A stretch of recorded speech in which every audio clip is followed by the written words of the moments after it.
Të atyre që ne kemi diskutuar për portin e Durrësit, dua t'ju risjell në vëmendje deklaratën dhe denoncimin që Partia Demokratike dhe unë kam bërë në Durrës, pikërisht për bllokimin e portit të Durrësit para disa ditësh, ku me pretendimin se kishte mungesë nafte për Vingja dhe për ngarkuesit e shkarkuesit, domethënë kjo është e turpshme realisht. Menjëherë pas deklaratës së Partisë Demokratike dhe këtij denoncimi, kanë marrë një botë me naftë, porti i Durrësit është vënë në lëvizje,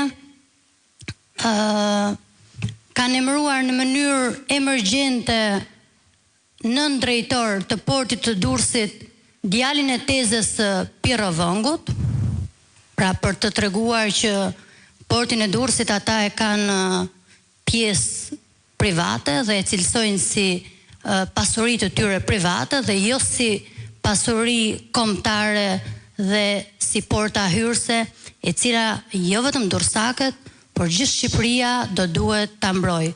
Por në veçanti Durrësi, pasi për Durrësin kjo është një pjesë jetike.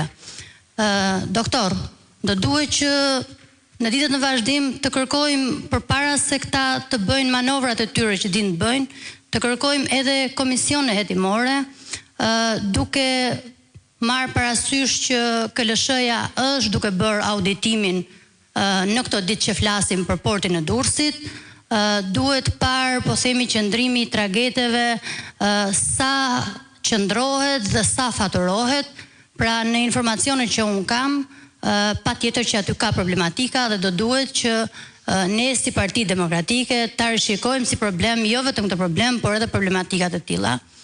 Nga ana tjetër, unë bashkë me një grup të rinjish, por edhe juristësh jemi duke përgatitur një kallëzim në SPAK për çështje dhe tematika të ndryshme, sepse porti i Durrësit nuk ka vetëm një problematikë, ka shumë problematika.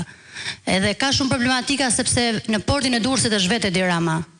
Dhe duhet patjetër që ta themi me zë të lartë. Po, në portin e Durrësit është Edi Rama.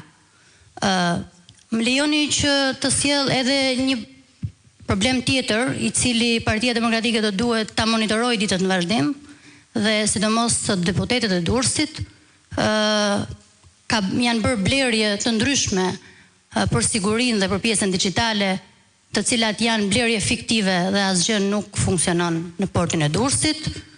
Nga ana tjetër, deputeti Cara ka bërë një denoncim para disa ditësh për rrugën në portin e Durrësit, ku nga 6 korsi është bërë me 3 korsi dhe pritet të bëhet me 2 korsi, e cila kjo është një problem. Në çdo vend të botës, porteve ju jepet hapësirë publike, këtu jo vetëm si ju merret hapësira publike për t'ja u dhënë oligarkëve dhe ndërtuesve, atyre të cilët do duhet ju maksimizojnë votat Edi Ramës për ta mbajtur pushtet me çdo kusht, dhe mendoj që këto janë çështje shumë sensibël. Nga ana tjetër, do duhet parë që në portin e Durrësit, përveç se nuk funksionon dhe do duhet denoncuar në mënyrë dhe do duhet marrë shumë seriozisht administrata portuale në portin e Durrësit, aty ka disa problematika, pra përveç se funksionon që i gjithë rrethi i tyre i ngushtë të interesave të ngushta, ku duhet të themi që porti i Durrësit është tematika kryesore jo vetëm për Durrësin, por për gjithë Shqipërinë.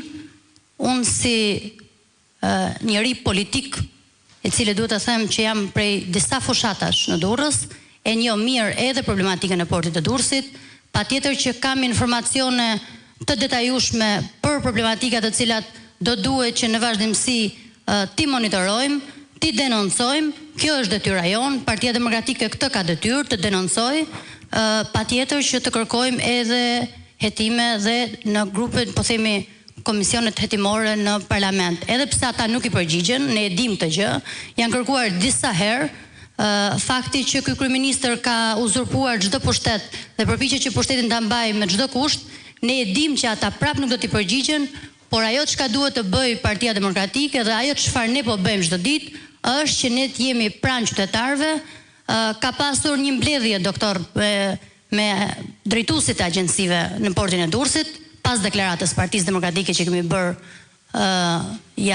pranë fillim të javës, ku duhet të themi që në mënyrë konfidenciale na është thënë që ata po punojnë nën presion, po punojnë nën trysni, sepse kërcënohen, po themi, nga pushteti i Edi Ramës, që do t'ju hiqet, po themi, shërbimet, që do t'ju cenohet biznesi.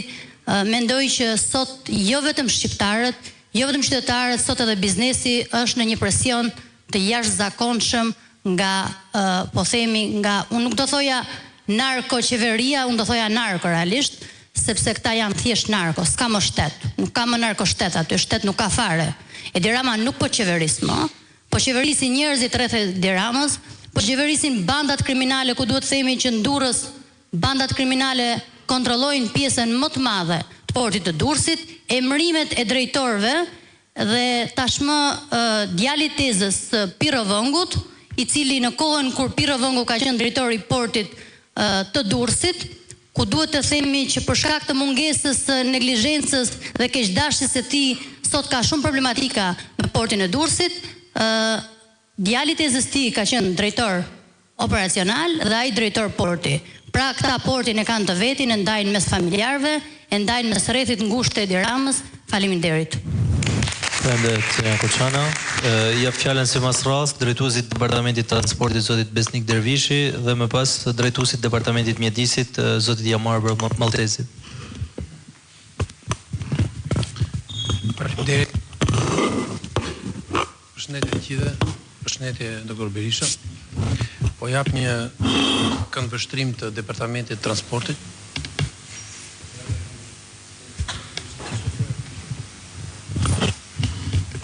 Po jap një këndvështrim të Departamentit Transportit, një analizë tekniko-strategjike mbi portin e Durrësit, rolin e tij aktual, sfidat dhe alternativat për zhvillimin e tij.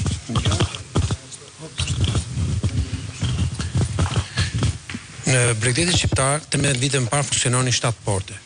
Porti i Shëngjinit, Porto Romano, porti i Durrësit, Petrolifera, porti i Vlorës, i Marës dhe i Sarandës.